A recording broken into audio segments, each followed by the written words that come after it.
warahmatullahi wabarakatuh. Perkenalkan, nama saya Ayatika, saya mahasiswa STEMBI dengan NPM 102-17026. Di sini saya akan mempresentasikan tentang akuntansi sosial ekonomi atau Social Economy Accounting yang disingkat SEA. Poin-poin yang saya akan jelaskan diantaranya yang pertama itu ada definisi, kemudian yang kedua itu ada faktor pendorong munculnya SEA, yang ketiga ada konsep SEA, yang keempat pro dan kontra tanggung jawab sosial perusahaan, dan yang terakhir pengukuran dalam SEA. Kalau gitu langsung aja ke yang pertama, yaitu definisi mengenai SEA. Social Economic Accounting atau SEA masih merupakan fenomena baru dalam ilmu akuntansi dan sering ditafsirkan sama dengan Social Accounting atau SA yang dihubungkan dengan National Income Accounting. Menurut Ahmed Balkawi menyatakan bahwa SEA timbul dari penerapan akuntansi dan ilmu sosial, menyangkut pengaturan, pengukuran, analisa, dan pengungkapan pengaruh ekonomi dan sosial dari kegiatan pemerintah dan perusahaan. Untuk yang kedua, yaitu ada faktor pendorong munculnya SEA. Literatur dalam ilmu sosial, ilmu sosiologi, dan khususnya kegiatan-kegiatan sosial merupakan saksi dan penyebab yang mendorong timbulnya SEA, seperti perubahan sikap para ahli dan pengambil keputusan terhadap peranan bisnis dan unit pemerintahan dalam kaitannya dengan efek sosial yang ditimbulkannya. Seperti yang pertama ada kecenderungan terhadap kesejahteraan sosial, yang kedua kecenderungan terhadap kesadaran lingkungan, yang ketiga ada perspektif ekosistem orientasi yang terlalu diarahkan kepada pembangunan ekonomi, efisiensi, profit maximization, menimbulkan krisis ekosistem, dan yang keempat itu ada ekonomi versus sosialisasi ekonomisasi. Yang ketiga ada konsep SEA. Di USA, kantor akuntan Ernst dan Ernst telah melakukan penelitian sejak tahun 1971 tentang keterlibatan sosial perusahaan yang diungkapkan dalam laporan tahunan perusahaan.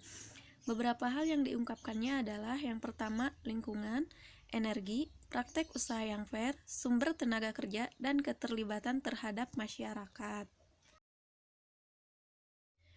Yang keempat, ada pro dan kontra tanggung jawab sosial perusahaan.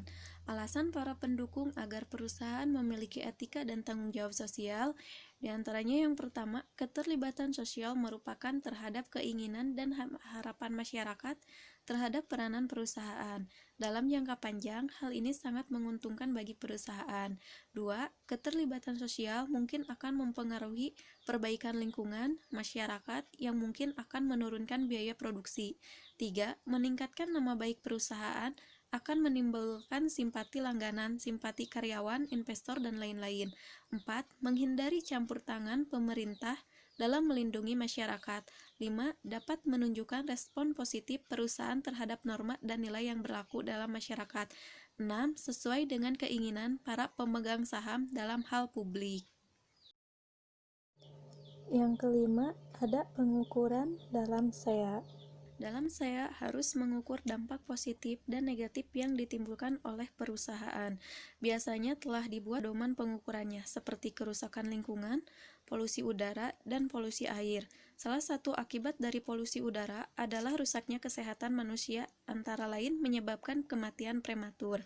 Kematian prematur ini disebabkan oleh berbagai hal dan memerlukan biaya pengobatan, pencegahan, dan sebagainya. Biaya tersebut dihitung sebagai komponen social cost. Yang terakhir ada metode pengukuran. Yang pertama, menggunakan penelitian dengan menghitung opportunity approach. 2. Menggunakan daftar kuesioner, survei, lelang, di mana mereka yang dirugikan ditanyai berapa besar jumlah kerugian yang ditimbulkan atau berapa biaya yang harus dibayar kepada mereka sebagai kompensasi kerugian yang dideritanya.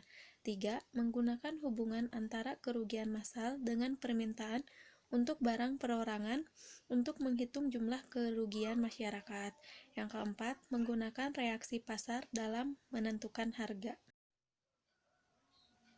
Cukup sekian presentasi dari saya. Apabila ada yang mau menambahkan atau bertanya, langsung aja. Mohon maaf apabila dalam penyampaian atau penjelasan masih banyak kekurangan. Terima kasih. Wassalamualaikum warahmatullahi wabarakatuh.